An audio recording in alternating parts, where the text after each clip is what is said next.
అందం, ఆరోగ్యం, ఆత్మవిశ్వాసం అనూస్తో సాధ్యం. ట్రాన్స్ఫర్మేషన్ సర్వీసెస్ పైన ఫ్లాట్ 50% డిస్కౌంట్. అనూస్ సిన్స్ 1982. నమస్తే రమగారు. నమస్తే జయ. రమగారు, శివుణ్ణి పరమ భక్తితో కొలిచే భక్తుల కథలు విన్నాము, నాయనార్ గాథలు వింటూ ఉన్నాం. అలానే శివుడి యొక్క అనుగ్రహం పొందినటువంటి దేవతలు ఎవరైనా ఉన్నారా? వారి కథలు ఏమన్నా ఉన్నాయా? కుబేరుడు గురించి చెప్పుకోవాలి.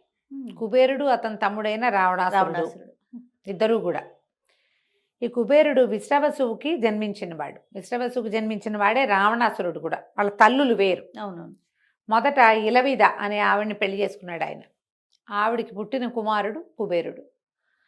మొదట రాక్షసుడుగా ఉన్నప్పటికీ కూడా ఈయన పరమేశ్వర అనుగ్రహంతో ఉత్తర దిక్పాలకుడు అయ్యాడు, ధనాధిపతి అయ్యాడు, ధనపతి. అయితే ఏదో ఒక పురాణంలో, మరి స్కాందంలో ఉందో ఎక్కడుందో ఒక కథ ఉంటుంది. పార్వతీదేవిని సరిగ్గా అంటే మంచి కన్నుతో చూడలేదుట, దుష్టబుద్ధితో చూసి అమ్మవారి శాపం పొంది కళ్ళు పోగొట్టుకున్నట్ట, ఒక కన్ను పోయిందట. అప్పుడు పరమేశ్వరుడు కోసం తపస్సు చేసి శాపావసానం పొంది లంకానగరాన్ని పరమేశ్వరానుగ్రహంతో పొందినవాడు కుబేరుడు. అతంది లంక. రావణాసురుడు కాదా?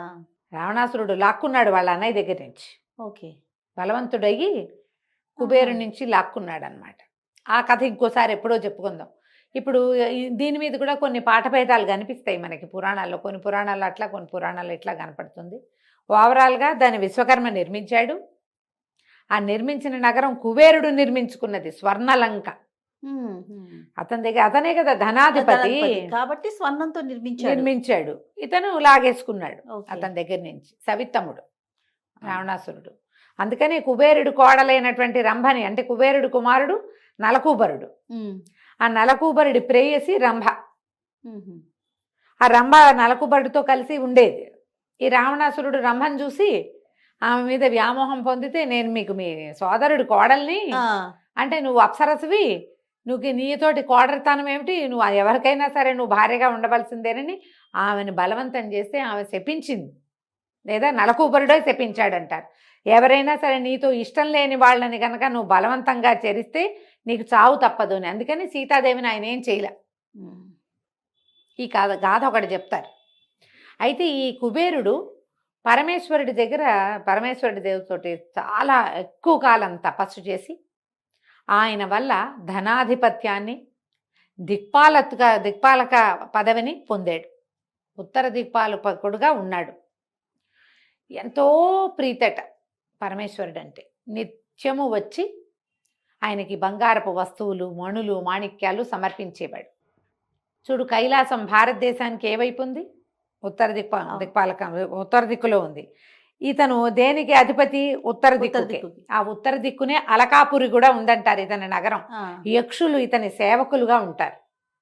మనం ఎక్కడైనా ధనం దాచిపెట్టుంటే దానికి యక్షుల్ని కాపలా పెట్టారంటారు ఈయన వల్ల. ఆ యక్షులు అనే జాతి కుబేరుడి యొక్క సేవకులుగా ఉంటారు. చాలా విశేషంగా కనపడతాయి ఈయన కథలు. అయితే ఎంతసేపు పరమేశ్వరుడికి ఏదో ఒకటి తెచ్చి సమర్పించేవాడు. కుబేర అనగానే, ఆజ్ఞస్వామి నీకేం కావాలి, నీకేం కావాలి, నేను ఏదైనా తెచ్చి పెడతాను అనేవాడు. నువ్వు ఏది అడిగినా ఇస్తాను, నాకు ఎంత ఉందో నా దగ్గర. ఇప్పుడు అది ఎక్కడి నుంచి వచ్చింది? శివుడిచ్చిందే. ఐశ్వర్యకారకుడు శివుడు. ఈయన తపస్సు చేసి ఆయన యొక్క దీన్ని పొంది, ప్రసాదాన్ని పొంది ధనపతి అయితే నువ్వు ఆయనకే ఇస్తానంటే ఆయనకి లేని ధనమా? ఏం లేదు. కానీ కుబేరుడు ఎప్పుడు అలా మాట్లాడేవాడు. అయితే ఈయన అన్నాడు పరమేశ్వరుడు, సరే ఏదైనా ఇస్తానంటున్నావు కదా, ఇదిగో మా కుమారుడు ఉన్నాడుగా గణపతి, ఇతని కడుపు నిండేలాగా భోజనం పెట్టు, చాలు, సంతోషం. నువ్వు దేనికి సంతోషపడతావో చెప్పు, అది చేస్తాను. నీకు ఏది బాగుంటుందో చెప్పు, అది ఇస్తాను. సరే, అంతా అడుగుతుంటే ఎందుకు ఊరుకోవటం? భోజనానికి కూడా రమ్మన్నాడు. నేను కాదు, మా అబ్బాయిని తీసుకెళ్ళి ఈయన్ని సంతోషపెట్టు. గణపతిని తీసుకెళ్ళారు అలకాపురికి. తీసుకెళ్ళారు, వండారు, తినేసాడు. మళ్ళీ వండారు, తినేసాడు. ఇక వండారు, వండుతూనే ఉన్నారు. మొత్తం వాళ్ళ దగ్గర ఉన్న ధాన్యం అంతా అయిపోయింది. స్వర్గానికి వెళ్ళి ఏమిటో పట్టుకొచ్చారు, అది కూడా పెట్టారు. మొత్తం ఊడ్చుకుపోయినా వినాయకుడు నాకు సరిపోయింది అనలా. ఇంకా తెమ్మంటాడు. పొట్ట నిండలేదుగా, పొట్ట నిండేదాకా తినమన్నాడు తండ్రి. ఓకే. నువ్వు నా కడుపు నిండేలాగా అన్నం పెడతావని చెప్పాడు. కడుపు నిండలేదు. ఇక బాస్పెట్లు వేసుకుని కూర్చున్నవాడు కూర్చున్నట్టే ఉన్నాడు. మనం ఏమంటాం బాస్పెట్లు అంటాం, సకల ముక్కల అంటారు. సకల ముక్కలం ఇక్కడ, ఓకే. సకల ముక్కల కూర్చో అంటారు తెలంగాణలో. సకల ముక్కల అంటే అదేదో అనుకోకండి, సకలం ముకుళం అనమాట. దగ్గరికి పెట్టుకుని కూర్చో. మనం బాస్పెట్లు వేస్తే ఎలా కూర్చుంటాం, పాదాలు లోపలికి ఉంటాయా, దగ్గరగా కూర్చుంటాం. అవును. అలా కూర్చున్నాడు, చక్కగా పీఠం వేసుకుని ఇక పెట్టింది పెట్టినట్టు తినేసాడు. ఈయనకి మొత్తం ఎంతమంది దిక్పాలు స్నేహితులు ఉన్నారో వాళ్ళ దగ్గర ఉన్న దిక్కుల్లో ఉన్న ఆహారం అంతా పట్టుకొచ్చారు, స్వాహ మొత్తం. ఈయన ఏం చెయ్యాలో తెలియలే, ఆహారం లేదు. ఇంకా వీళ్ళ దగ్గర ఏమున్నాయి, వజ్రాలు రత్నాలు ఉన్నాయి, తిండి కాదు, తిండికి మారకం. ఇవన్నీ ఎక్కడో పోసి అక్కడి నుంచి తెచ్చారు, అది కూడా తినేసాడు. అర్థమైంది కుబేరుడికి ఒక దశలో, మనదేం లేదు, మనం నేను ఇవ్వగలను, నేను చేయగలను. మన శక్తికి ఒక మేర మితి ఉన్నాయి, ఒక గీత ఉంది మనకి. మానవులకి చిన్న గీత ఉంటుంది, దేవతలకి గీతలు పెద్ద ఉంటాయి, కానీ గీత తప్పదు. గీత మితి లేనివాడెవడు, పరమేశ్వరుడు, అంతే. ఇక బుద్ధి వచ్చేసింది, పరిగెత్తుకుంటూ కైలాసానికి వెళ్ళాడు. గణపతిని శాంతింప చేయలేను, ఆయన ఆకలి తీరదు, నేనేం చేయను అంటే క్షమించమని అడుగు, గణపతికి సరిపోతుంది. గుంజిల్తి ముట్టికాయలు వేసుకో, ఇంకొకసారి చెయ్యనని, నీకేం కావాలన్నా ఇస్తానన్న మాట అననని నమస్కారం చేసుకోమన్నాడు.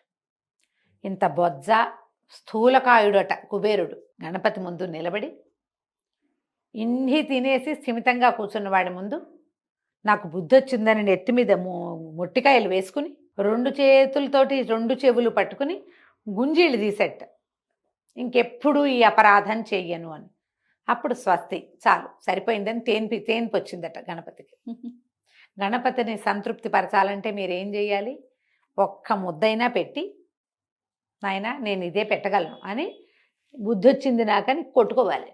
తర్వాత గుంజీళ్ళు తీయాలి, అది తీసాక సరిపోయింది చాలు అని లేచి వెళ్ళిపోయాడు గణపతి. తర్వాత ఎప్పుడు కుబేరుడు నేను ధనపతిని అన్న మాట అనలేదు. శివుడాజ్ఞ మీదే వెంకటేశ్వర స్వామికి అప్పించాడు. ఇప్పటికీ ఇంకా కల్పాంతం దాకా వసూలు చేసుకుంటూనే ఉన్నాడు కదా, గొడవ ఏం లేదు. ఆయన ఇస్తూ ఉంటాడు, ఈయన పుచ్చుకుంటుంటాడు. మనం పోయి ఆయనకి సమర్పిస్తాం, ఆయన ఈయనకి లెక్కబెట్టి సమర్పించేస్తాడు. ఈ దిక్పాలూరులో మొట్టమొదట పరమేశ్వరానుగ్రహం పొందినవాడు కుబేరుడు. అందుకనే అతనికి ఉత్తర దిక్పాలకత్వము, ధనాధిపత్యము, ప్రపంచంలో ఎవ్వరికైనా ఏదైనా ఇవ్వగలిగేటువంటి అవకాశము భగవంతుడు ఇచ్చాడు.